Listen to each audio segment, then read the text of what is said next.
Welcome back to the Den. It's Porter here, and I'm very excited to dive into another Dynasty startup mock draft. This week, we will be looking at a 12-team league, Superflex, full PPR. So let's dive right into it. Last week, I did do a 10-team league, and in that, a big takeaway of the video was how much I loved waiting on quarterback in that format. Even though in a Superflex league, you're obviously really wanting to target some elite quarterback play because it's hard to win games in Superflex without two good quarterback options every week. But in a 10-team league, you really can accumulate some value. Two guys I highlighted last week were Dak Prescott and Jared Goff, guys that are going to give you, mid to low QB1 value that you can draft really late. So my strategy in this 12-team league is a bit different. I am going to want to jump in on quarterback early just because that well dries up so much faster, even though it's just two extra teams in this league. When everyone's starting two quarterbacks, or the goal is that everyone's starting two quarterbacks, that's instantly, 24 guys off the board, where, the value is way less at play here in this format. So ideally, I'm going to start off here getting some quarterbacks. We'll see what happens. I actually haven't played around that much with these particular settings, so the ADP will be a little bit new to me.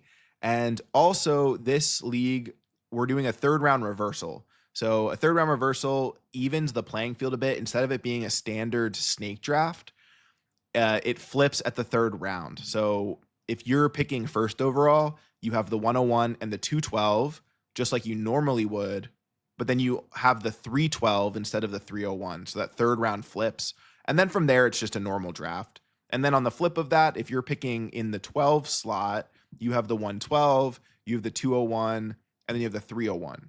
So a lot of Dynasty leagues will do a third round reversal. I think it makes more sense, particularly in 12-team leagues as well, where balancing the league is pretty important.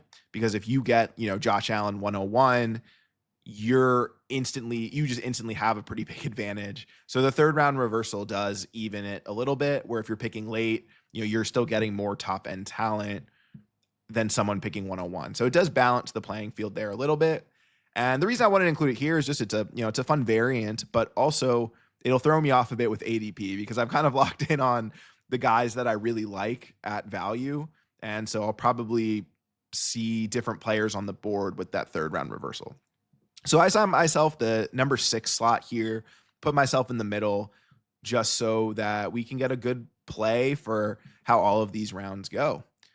So diving in here, our auto picks so far. So it started, Josh Allen went 101, Jamar Chase went 102, which is a bit of a deviation in this format, but obviously can't go wrong with Jamar Chase. He's the clear 101 right now in redraft formats. Jalen Hurts went number 3, Jaden Daniels number 4, and Lamar Jackson went number 5. So ADP wise, I'm aligned with these top 4 quarterbacks. I do have them a bit flipped in order. I just did my quarterback rankings, but so these guys are in my top 4. But you can't go wrong with any of these guys. These are all elite options. Good in the pass game, good in the run game, a variety of ages in here. So these are the guys that you really want, which is why they're going so early in this draft. And then for me on the board here at 1-6, I'm looking at Burrow, Jefferson, and Bijan would be the next 3 best available. Like I said at the beginning, I am going to target quarterback a bit heavier in a 12-team format. And Joe Burrow, to me, I feel like from a fantasy standpoint, there's a big drop-off. So if I'm just looking at the quarterback rankings here, it's Burrow then Mahomes. Mahomes, of course, absolutely elite NFL quarterback and probably a fairly good value here. Not at this selection, but in Dynasty, the fact that he's going QB6.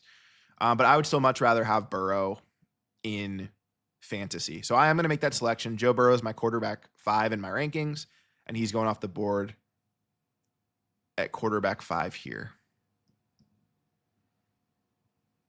And so after Burrow, now there's a bit of a pause here, not a QB run, unlike I may have expected. So after those top 5 guys go, and I do feel like that's a pretty big tier break after Burrow in terms of the quarterbacks. So these later teams here, decided to go with skills guys. So Justin Jefferson went at the 107, followed by Bijan at the 108, CeeDee Lamb at the 109, Ashton Jeanty at 110, Brock Bowers at 111, Malik Neighbors at 112, and that ends our first round. I mean, you can't poke holes in any picks this early in a dynasty draft. These are all great players who are also young. So, getting a start with Justin Jefferson or Bijan or Lamb or Bowers or Neighbors or Jeanty, can't fault that too much. I will say of this group, Janty's the one where that's a bit rich for me at 110. Just, I don't know. I do like the idea of going running back early. This was something we talked about in our last video, just because just like quarterbacks are going to happen in this draft, the running back well will dry up very, very quickly as well. So getting a stud there, can't blame it.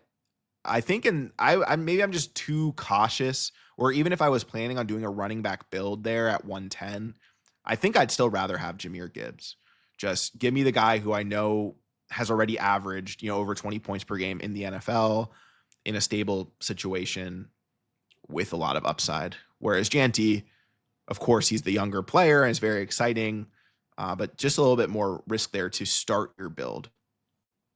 So starting at the 201, it went Jahmyr Gibbs, then Saquon Barkley, Patrick Mahomes, Trey McBride, Brian Thomas, Amon-Ra St. Brown, and then I am on the clock at 207. Of the group before me here, I think there's a couple picks that I, have some qualms with, I guess. I think Barkley at 202 is just way too high. Great player and will probably, if healthy, be an RB1 or like the RB1 overall again, very much in the range of outcomes. But he is 28 years old.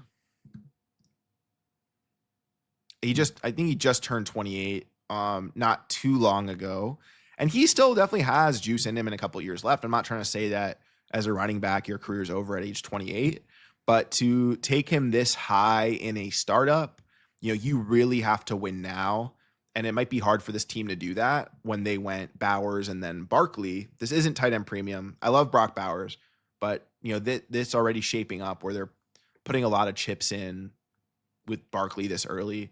And he is someone I'm, staying away from a little bit in redraft at cost, just with the workload he had last year, of course, with, them winning the Super Bowl and a deep playoff run, well over 400 touches.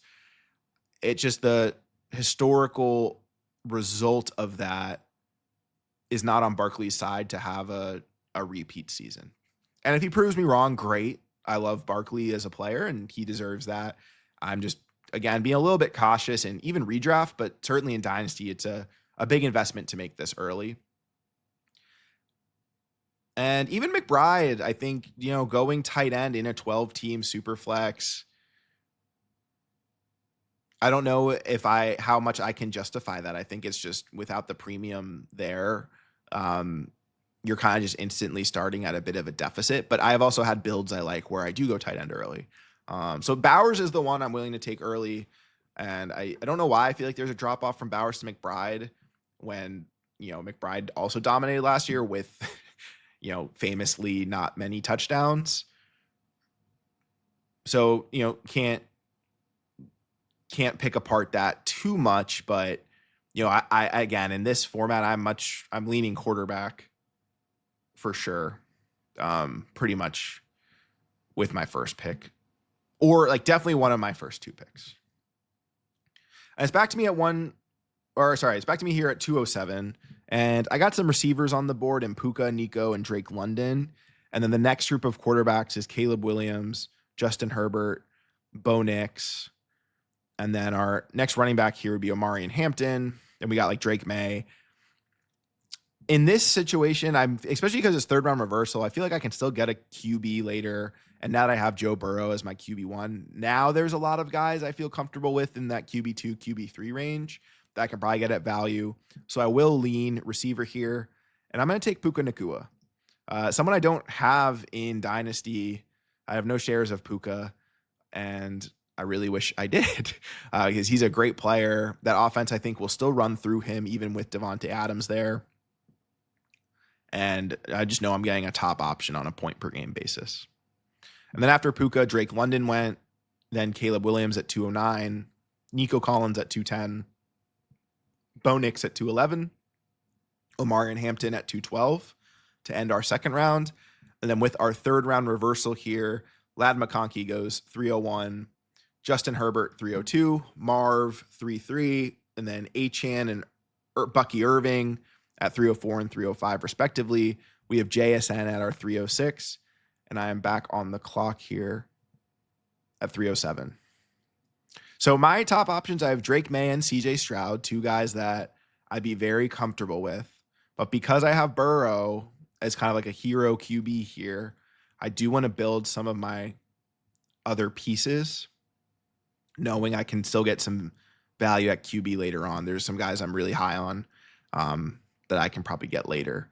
So I'm looking at Garrett Wilson, AJ Brown, or Breece Hall. So Breece Hall I've been talking a lot about as a value, and he's typically been going in like round 4, round 5 when I was doing that, the 10-team mock. So you kind of see how things, even just with those extra couple teams, things change quite a bit in your 12-team leagues. All right, so I'm going to go ahead here. I'm going to take AJ Brown. AJ Brown's a player that, again, I think he just overreaction a bit to the age. And I think a good thing about Brown is just I think he's an absolute stud. He's going to be great in my lineup. And while he may not be incredibly young, he's still only 27 years old in a great situation.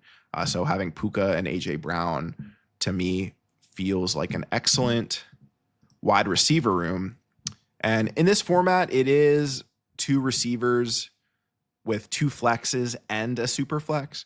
I kind of treat that like 4 wide receivers.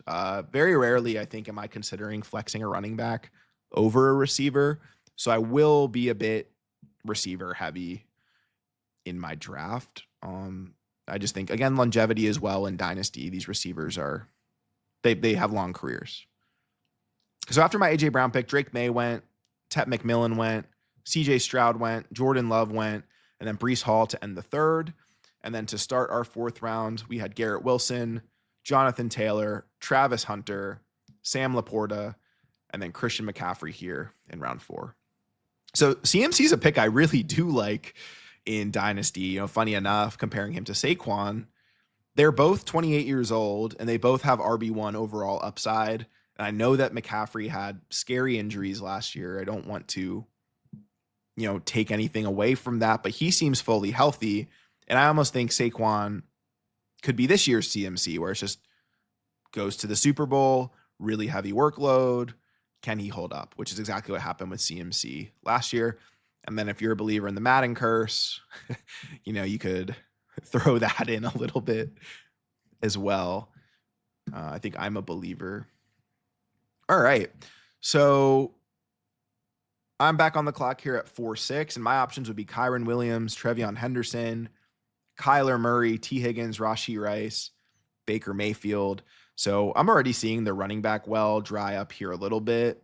I still do like a lot of the quarterback value I have left. I don't feel pressured to take Kyler. If you watch the quarterback ranking video I did with my friend Patrick, he made good points about how Kyler's, I think, averaged 18 points per game over the last 3 seasons. Whereas I'm a bit lower on him despite the production. I don't feel very secure about Kyler. I don't know why. I think it's just watching him felt very chaotic. And I don't know how long his leash is. I really don't. And despite being an excellent fantasy performer, I still feel a bit risky taking Kyler this early. And I'm going to go ahead and I'm going to take another receiver. And I'm just going to feel really good about my top 3 receivers. I'm going to take T. Higgins. So give myself a nice little stack with Burrow and Higgins. Higgins, like AJ Brown, is going as a top 20 redraft pick at this point in time. So these are guys that are, in terms of the market, really expects them to produce heavily. And these are two guys who've been wide receiver ones for most of their careers. So I feel good about having Higgins there. And yeah, with this lineup with Burrow, Puka, AJ Brown, and Higgins, I feel great about that start. But I do know that now I have a bit of a deficit to build around QB and running back, and have to figure that out somehow. Okay, so after my pick of T. Higgins, Baker Mayfield goes, Cam Ward goes, then Quinton Judkins, Kyler Murray, Kyron Williams, Rashee Rice to end round 4. And then the start of round 5 here is Josh Jacobs, Brock Purdy, Trevion Henderson, Xavier Worthy, JJ McCarthy, Rome Odunze, and I am back on the clock here. So kicking myself a little bit, Brock Purdy was definitely my target here in my quarterback rankings. I had him as 7 overall, which I know feels very rich, but he has just been producing at an elite level throughout his career.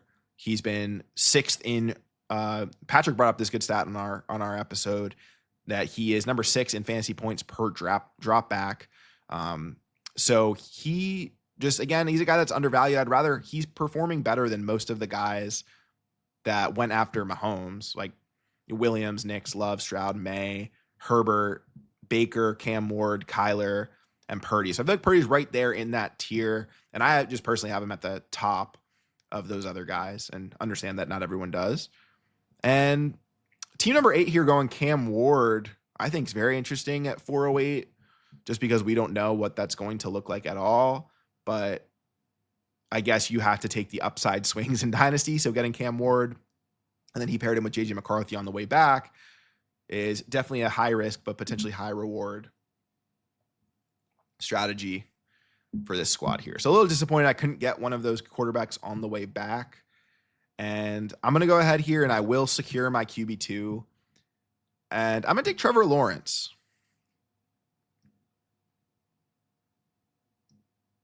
So I'm going to take Trevor Lawrence at the 507 here. Just someone that I'm excited about the opportunity. I know I was a little more hesitant in my quarterback rankings, but just with the other guys I have ahead of him being gone, I'm happy taking Trevor Lawrence there and really just hoping that Liam Cohen brings out the best of him, because this offense could be a lot of fun with Hunter and BTJ and an army of running backs there. So if Trevor puts it together, he has, I think, very high upside, but I do admit that the risk there is there's still a good amount of risk just because we haven't really seen him put it together yet.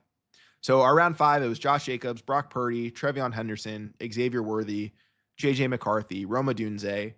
My pick was Trevor Lawrence at 5-7. After Trevor went Derrick Henry, James Cook, Devontae Smith, Chase Brown, Tyler Warren. And then to start round 6, we have Terry McLaurin, George Kittle, Ken Walker, RJ Harvey, and Zay Flowers. So we're definitely in the territory where I don't love all of the receivers on the board. So I am at least glad that I secured a pretty big 3 there. I know that running back I need to address, certainly, and that well is going to dry up pretty quickly. So just looking at the running back rankings here, I am very high on Caleb Johnson, and he's also the number 1 running back on the board. Just a player that I think is the perfect scheme fit. He was one of the prospects of this class that I was the highest on. I have him as my 108 in my rookie rankings, which is a bit ahead of consensus. So I'm going to go ahead and take Caleb Johnson. May not be the best producer this year. He'll certainly be splitting with Warren, but I feel like this offense has found itself at least relevant and possibly competent with Aaron Rodgers. So it's going to take the position of need there, get a young day 2 running back with a great hit rate. So I'll take Caleb Johnson there. And quarterbacks are flying here more than they did in the 10-team draft, which is a good exercise. So after Caleb Johnson, Jared Goff went, who certainly would be a target coming back. So Goff, and then Loveland, DK Metcalf, TJ Hawkinson, DJ Moore, Emeka Egbuka, Chuba Hubbard, George Pickens, Joe Mixon, Jordan Addison, Chris Olave, and Jamison Williams bring me back here to the 707. Definitely a little bit disappointed there. I didn't think it would happen, but Chris Olave, such a good value to me in these leagues. I'm not even the biggest Chris Olave guy, I guess, but just where you can get him now. Everyone is so low on the Saints offense, probably rightfully so. But if there's a world where Shuck or Rattler can just be decent, Rattler didn't play a lot with Olave. Well, primarily because Rattler gave Olave a hospital ball that concussed him for a little bit. So they didn't get much time on the field together. But if this offense can just be a little bit better than we think, or these quarterbacks can be a little bit better than we think, we know Olave has wide receiver 1 upside, or at the very least could be one of these guys that's a perennial top 15 player. So I think he's a really good target here in round 7. And I'd rather have him than, I think, almost everyone that went above him. I'd rather have him than Metcalf and DJ Moore for sure. Definitely more than George Pickens, and probably more than Jordan Addison. And then Emeka Egbuka is the one where that might be a coin flip for me. And just like, kind of talked a little bit about here, I know there's going to be a major fall off at running back, and still have some quarterbacks on the board. We got the Dolphins receivers, Matthew Golden, but I'm going to take Alvin Kamara. I think his style of play is still just conducive to a long career where even if he were to take a step back in workload, he can still just be a pass catching back. He's 29 years old, but I'm not really worried about him losing a step yet. I just haven't seen it. And, to get him, he'll probably be an 18 point per game player. I know he's older, but taking him here at 7 feels pretty good right before the running back drop off's about to happen. So after Kamara went Matthew Golden, Tyreek Hill, Jalen Waddle, Jerry Jeudy, Michael Penix, Mike Evans, Cam Scatterbo, David Montgomery, Isaiah Pacheco, and then Dalton Kincaid. And I am back here on the clock at the 8:06. So I don't even know how I'm really feeling so far, which is why I do recommend you're doing mock drafts just to test out different strategies. So if you feel like I've made any terrible picks or great picks, I would certainly love to know that in the comments, or, just feel free to @ me anywhere on social media. But I'm feeling decent. It's hard in a 12-team league, even in a 10-team league, it just dries up really fast. No way around it. So at this stage in the draft, we have a lot of rookies on the board. So Burden and Jaden Higgins and Jackson Dart are 3 of the top guys. We also have Brandon Ayuk, who I do love as a buy low. But to me, Dak Prescott there's going to be a pretty big tier break after Dak, and my QB rankings, I have Dak as a top 15 quarterback. Great contract insulation. I think this offense should take a step forward with the addition of George Pickens, just to give him at least 2 options. And then I think Jake Ferguson becomes a solid 3rd option for an NFL team. And in a 2 quarterback league like this, or in a Superflex league, I do want 3 strong guys. I think that is just an advantage, because there's 12 teams. So if everyone had 3, that's 36 gone right there. I want to be on the positive end of that. There's only 32 starting quarterbacks. Give me Dak Prescott here in the 8th. And after Dak, we have Luther Burden off the board, James Conner, Bryce Young, Ricky Pearsall, Cortland Sutton, Brian Robinson, Kyle Pitts, Brandon Ayuk, Jaden Higgins, Justin Fields, Mark Andrews, DeAndre Swift. And now I am back on the clock here at the 9:07. This is a really interesting range of players. There's certainly guys I like. I really do like Burden. I like Pearsall a lot. It still does just feel a little bit early because I don't know what you're getting out of them. More so flex options, which I guess that you're still happy with at this point in the draft. Brandon Ayuk, I certainly would have targeted had he made it back. And Mark Andrews is a guy that honestly is a good value because he had the most touchdowns, I believe, out of any tight end last season. And you're getting him pretty late. I'd much rather have Mark Andrews than Dalton Kincaid or Kyle Pitts. And I get that those guys are younger, but I just haven't seen enough. So I know tight end's still an issue here. And I do have, one of my guys here, Tucker Kraft, high up on the board, but I need to fill this other flex spot. I know that I already have Puka, but screw it. I'm taking Devontae Adams here in round 9. And I feel really good about that starting lineup core that I have with my 4 receivers in Puka, AJ Brown, T. Higgins, Devontae. Again, with those 2 flexes, I'm treating it like a 4 receiver league essentially. And I just think that's a really good core to have. And hopefully by the time Devontae hangs it all up, I could use a rookie pick to, get a wide receiver for my team in case this is, all he has left. So after Devontae Adams, it went Tucker Kraft at the 908, Jaden Reed at the 99, Trey Harris at 910, Chris Godwin at 911, another huge value to me.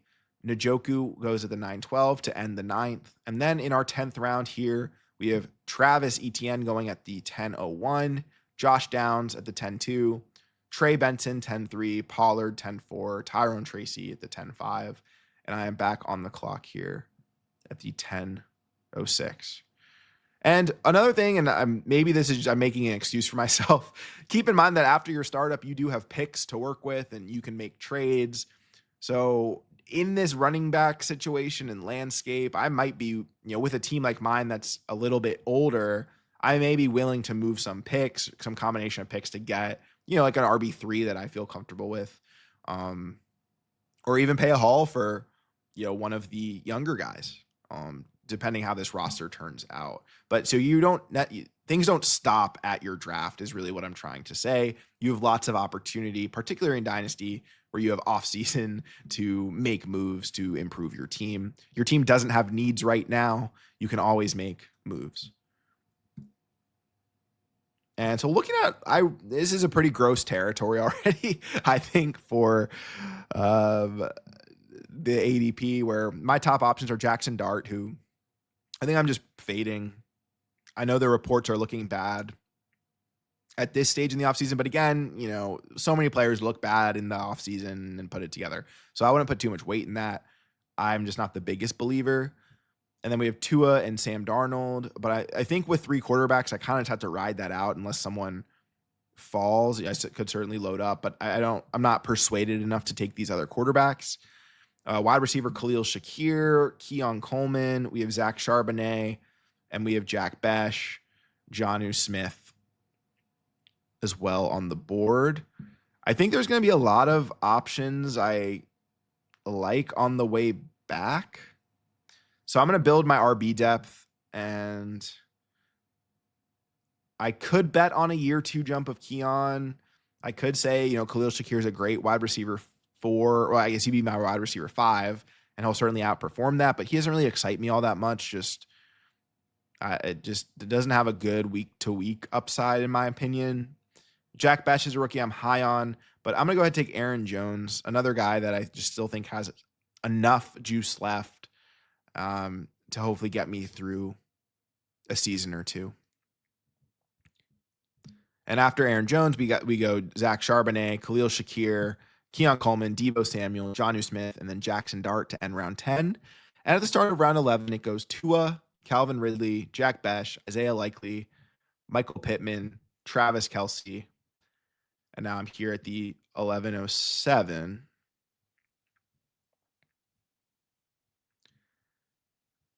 And I'll take an upside throw at running back. I'm high on this rookie running back class, so don't want to walk away without a couple of these guys. This pick could make or break my draft here, but I'm going to take Bashal Tutin and just pray that he becomes Bucky Irving under Liam Goen.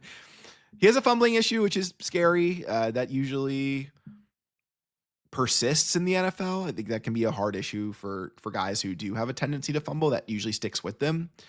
But maybe I have the outlier. So after Tutin, it goes Jacoby Myers, Najee Harris, Jake Ferguson, Cooper Kupp, Juwan Jennings, Kyle Williams, Mason Taylor, Jalen Warren, Evan Ingram, Tajay Spears, and I am back on the clock at 12:06. Evan Ingram to me is another really good value. I think he's a top 5 or 6 tight end this year. I just think he's in a great situation. So that probably would have been my pick had he made it back here. But he certainly did not.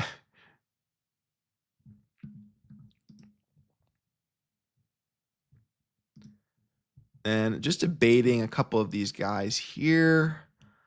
Guess we'll just go older, and I'll take Stephon Diggs. And just hope that between Diggs and Devontae Adams, these two old guys can give me enough juice in that second flex spot.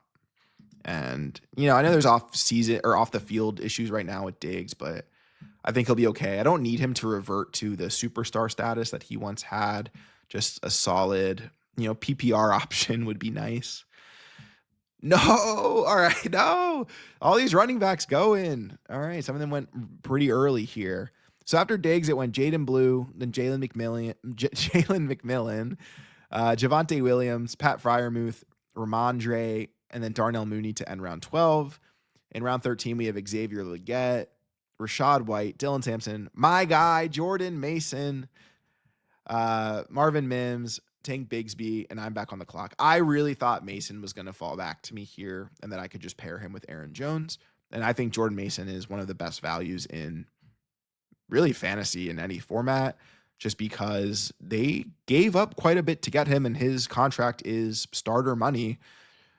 So, we know Aaron Jones. Now, I hate saying this since I drafted him. We know Aaron Jones will miss games for sure. And in that window, I think Jordan Mason will just be an absolute stud, but I do think he has value on his own. He could very well be the goal line running back in a good offense in Minnesota. Kevin O'Connell has came out and said that Jordan Mason and Aaron Jones are more of a 1A, 1B. And I think there's just a very clear pathway as well, where if Aaron Jones does lose a step this year, Jordan Mason's the starting running back bell cow for a good offense as early as next year. So I definitely have to pivot here. And, this hurts a little bit because I have some decisions to make for sure. I love Jalen Noel, very high on him. And I could just take these tight ends since I do not have a starting tight end yet. But see, I have a vet in mind that I'm fine starting at tight end, which would be Hunter Henry, who still pretty deep on the board. But, sometimes these mocks really surprise you. But I'm not going to reach. I'm going to play value. And receiver's important. I believe in Jalen Noel. And if he's the slot guy in Houston, I feel very great about that role. So he could very well be the Tank Dell role. And I think Jalen Noel right now is better than Christian Kirk. So we'll just ride with that, and we'll take Jalen Noel there. So after Noel, we go Rashid Shaheed, J.K. Dobbins, Devin Neal, Jalen Royals, Rashad Bateman, Braylon Allen, Isaac Orendo, Jalen Wright, Wan'Dale Robinson, Cedric Tillman. So it's really just dart throw territory already here in round 14. It definitely took us way less time to get here, or more time to get here in the 10-team league. But I'm actually very pleasantly surprised that these tight ends have fallen, that a lot of these running backs are going, because I really do like Terrence Ferguson as a prospect. I feel confident in his draft capital that he could be good early on. He's with the right offensive mind, right scheme. And this is a team that has really wanted tight end outside of the season. They tried aggressively to trade up for Brock Bowers. That didn't work out. They traded down from pick 26 this year. And they even said if they could not have traded down, Terrence Ferguson still would have been the pick. So I am going to take him here as a young tight end. And I'll probably pair him with the guy I mentioned earlier in a couple rounds. So after Ferguson, another young tight end in Elijah Arroyo, another guy with sneaky draft capital. Then Ray Davis, Tyler Algier, Jalen Coker, Blake Corum, Cade Otton, Rico Dowdle, Pat Bryant, DJ Giddens, Christian Kirk, Ollie Gordon, and Jordan Brooks. And Jonathan Brooks. I don't mind taking Jonathan Brooks, especially if you have an IR slot. Why not draft him and just throw him on IR and it's probably nothing, but so are a lot of the other people that you're taking in this range. So the board, doesn't look too pretty for me right now either. And in a Superflex draft, this may be kind of annoying, but this is where I'd probably start to just take quarterbacks, just knowing that that's great currency in this league. And we have some teams here that have kind of risky builds with the way that they took or maybe not. only a team 8 here that has Cam Ward, JJ McCarthy, and nothing else. Like if one of those guys doesn't pan out, that team really going to need a quarterback. So I'm going to start taking swings, and it's not because I feel like I need quarterback. It's just understanding that they're a valuable asset, and I think they're much more valuable than the players on the board right now, like Hollywood Brown, Brenton Strange, Alec Iamaner. So I'm going to just lean quarterback until there's really no one left there. So I'll go ahead and take Sam Darnold. Interesting contract there, just 1 year for Darnold. Jarquez Hunter goes after him, who I do like. That's probably the other guy I would have taken. And wow. Okay. So Darnold, then Hunter, Hollywood Brown, Dallas Goedert, Marshawn Lloyd, Trevor Etienne. I'm going to be mixing up those Etienne brothers a lot. Jordan James, Woody Marks, Alec Iamaner, Quentin Johnston, and Jerome Ford. And I'm back on the clock here at the 16-6. So yeah, I'm all for, I think at this range of the draft, for me, it's probably taking quarterbacks as currency and also really just taking dart throws on the young running backs. I also did mention I probably want to get another tight end at some point here to pair. But I feel good about my receiving core, or good enough. I at least have a running back rotation of 4 guys that I think could contribute. So, this is what we can do in a 12-team league. So I'm just going to lean, I think I'm going to lean quarterback again. I'm out on Anthony Richardson. I do like Geno Smith and Matthew Stafford. They're certainly, I think Geno is definitely higher on my rankings than Jalen Milroe. But because I have Darnold here, why not lock down this Seattle quarterback competition and take Jalen Milroe? He's just such a high upside pick where his range of outcomes is Jalen Hurts or never plays a snap in the NFL. So I'll pair him with Darnold there and lock that situation in and just hope that one of them sticks around. So after Milroe, it went Roshan Johnson, Austin Eckler, Audric Estime, Brashad Smith, Nick Chubb, Kyle Monangai, Anthony Richardson, Geno Smith, Matthew Stafford, Tyler Shuck, Shedeur Sanders, Russell Wilson. So huge quarterback run there right before I'm on the board here at 17-7. And I know it is a reach, but I'm going to take Hunter Henry. I know he's a low tight end 1 that I can start this year. So if Ferguson is nothing, at least Henry gives me some sort of weekly option. And with this build, I'm fine with that. I'm fine, waiting on tight end and getting Hunter Henry. Drake May and him built a really good connection on the field. And also it sounds like off the field, in some interviews that Drake May was giving, he talked about how him and Hunter Henry got really close. They would hang out together, the two of them and their, Hunter Henry's wife and Drake May's fiance. So I think there's connection there. And I'm expecting the Patriots offense to really take a step forward. And I think Hunter Henry's a benefactor of that. His touchdowns should go way up. I think he only had 4 last season. So if we're betting on that offense to be better, Hunter Henry should be pretty decent as well. And so now it's really the true dart throw time. We got Demario Douglas, Roman Wilson, Isaac Tesla I'm looking at, some other rookies here. Our running backs are looking kind of gross. Kendre Miller, Taj Brooks. But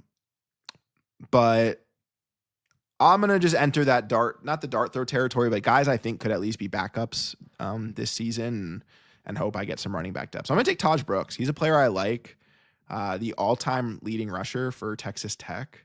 He's in Cincinnati, so a good situation. And they've been pretty clear about wanting to alleviate some of the workload from Chase Brown. I think Chase Brown is very good, and I think he's another value we could easily talk about. But before Zach Moss got hurt last year, Moss was heavily involved in the offense. Chase Brown didn't really take off until the final stretch after Zach Moss got hurt. So if Taj Brooks could be in a Zach Moss type of role, maybe get some goal line work, some short yardage stuff in that offense specifically, Taj Brooks could have decent upside. Again, probably not at this stage in the draft, but you have to make these upside cases for players this late. And then so after Taj Brooks, Demario Douglas, Cole Kmet, Joe Milton, Theo Johnson, Roman Wilson, Torrey Horton, And then Daniel Jones, which could be sneaky if he ends up the starter. Zach Ertz, Isaac Tesla. And now we got a tight end run here of Dalton Schultz, Mike Gesicki, and Noah Gray. And on the board for me, not really any receivers I'm super excited about at this point. I do want to keep an eye on Xavier Restrepo. I just love that. I don't know. I'm always excited when quarterbacks get like their college receiver. So he'll have good chemistry with Cam Ward. And I actually think he could emerge. And then if I were to go running back, I'm looking again at Kendre Miller, Keaton Mitchell. These guys are all kind of the same to me. So I'm going to take Xavier Restrepo. I'll pay some respect there. I know he's undrafted mainly because of his really bad 40 time, but we'll see. Hopefully the chemistry can overcome that. So after Xavier Restrepo, Troy Franklin went, Alec Pierce, then Kirk Cousins, Dylan Gabriel, Kendre Miller, Adam Thielen, Josh Palmer, Spencer Rattler, Dontavion Wicks, Jordan Whittington. And I'm back on the board, and I will go Will Shipley. Just give me another handcuff running back tier. I kind of am mad at myself because I do have a bit of a flag plant on Oronde Gadsden as a fellow Orangeman. So maybe I shouldn't have let him slip, but I can't justify rostering 3 tight ends in a non-tight end premium. So after Shipley, Quinn Ewers, Keaton Mitchell, Oronde Gadsden, Amari Cooper, Savion Williams, Damian Martinez, Michael Wilson, Kayshon Boutte, Ty Felton, Keenan Allen, Christian Watson, Jimmy Horn, and I'm back here at 21.7. And I'll take Ja'Cory Krosky-Merritt, just another guy that I think could find his way into a role. Just a lot of really good running backs in this class that I think some of these day 3 guys will hit. It's just a matter of who's it going to be. So why not just take a ton of dart throws there. And okay, so I'm back on the clock here at the 22:06. The top available is Kareem Hunt, Justice Hill, Jalen Lane, Calvin Austin, Elijah Moore, and Jalen Polk. Don't really love the options here. Again, I'm just going to I'll lean running back. I'm going to take Sean Tucker, another player who I think is good at football. It's just he hasn't had the opportunity quite yet. And of course, Bucky Irving emerged in Tampa Bay, so it certainly limits what Tucker can do. But in a weird way, I could see Sean Tucker being a David Montgomery to the Bucky Irving, Jahmyr Gibbs. I think Rachaad White's going to be the one that actually gets phased out here. We know he's not an efficient runner. He's just a good pass catcher, but they don't really need that skill set. Bucky Irving's a good pass catcher, and Sean Tucker is also a good pass catcher as well. So if anything, I'm going to bet on Sean Tucker making more of a leap. He's just, to me, a more efficient power runner that would benefit this offense than Rachaad White. So to me, and he had he had a running back one overall week last season. So he at least flashed that upside. Now, will we get that on a week-to-week basis? Of course not. This is round 22. But he has shown the skill set. And why not? I'll take Jalen Polk here. I am pretty out on Polk, but like I said with the Patriots take earlier, I'm expecting this offense to ascend. And I liked Polk pre-draft, so maybe it was a coaching thing. Maybe he just had no confidence with last year's staff, so give him a pass and just see what happens in year 2. And I'll continue my rookie running back trend. I'm going to take LaKent Allen. A very good, I think that after Trevion Henderson, LaKent Allen has a legitimate claim to being the second best pass protector in this class. And I think that could get him on the field, especially with Tootin having some fumble issues. LaKent Allen's not like that. He protects the ball. He protects the quarterback, runs really good routes as a receiver. So he could play into a third down role as well. And after Allen went Dameon Pierce, Miles Sanders, Jalen Tolbert, Darius Slayton, Riley Leonard, Khalil Herbert, Isaiah Bond, Mason Rudolph, Tyler Conklin, Khalil Mullings, Kenny Pickett, Tutu Atwell, and I am back on the clock for my last pick.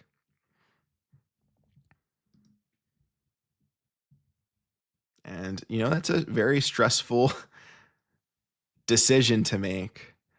So my board right now would be it's Tyler Higbee, Raheem Mostert, Trey Tucker, Kamani Vidal, Taysom Hill, Cade Stover, Mac Jones, Deshaun Watson. So, it's not exciting.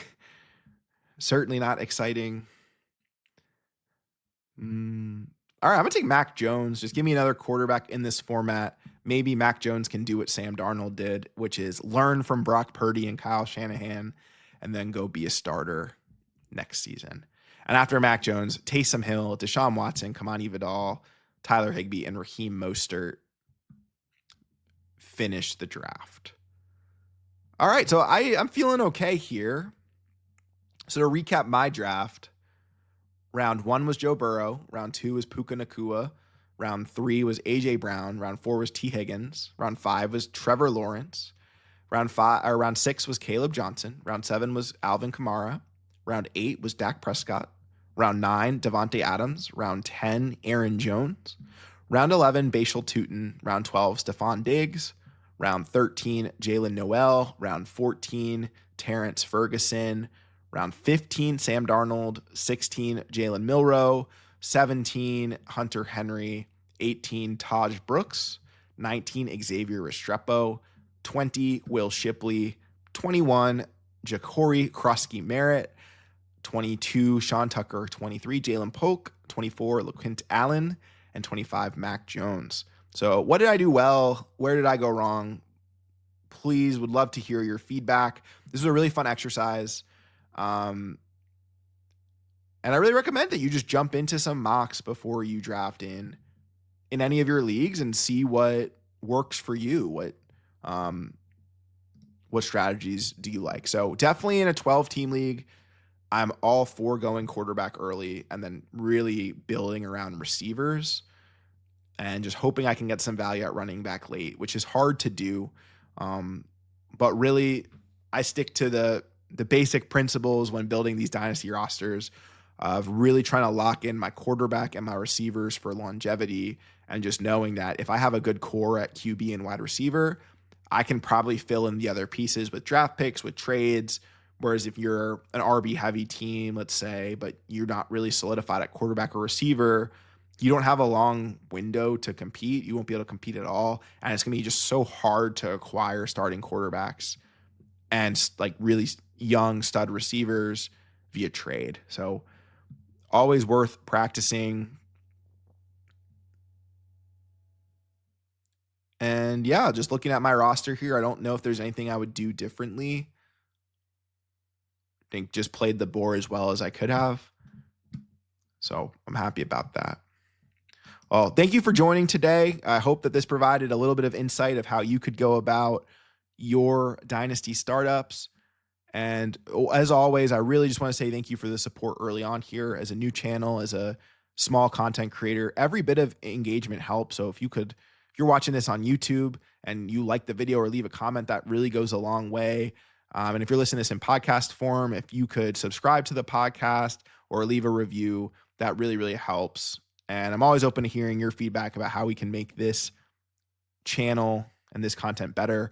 And just looking forward to continuing to grow with all of you. So thanks for stopping by the den, and I will see you next time.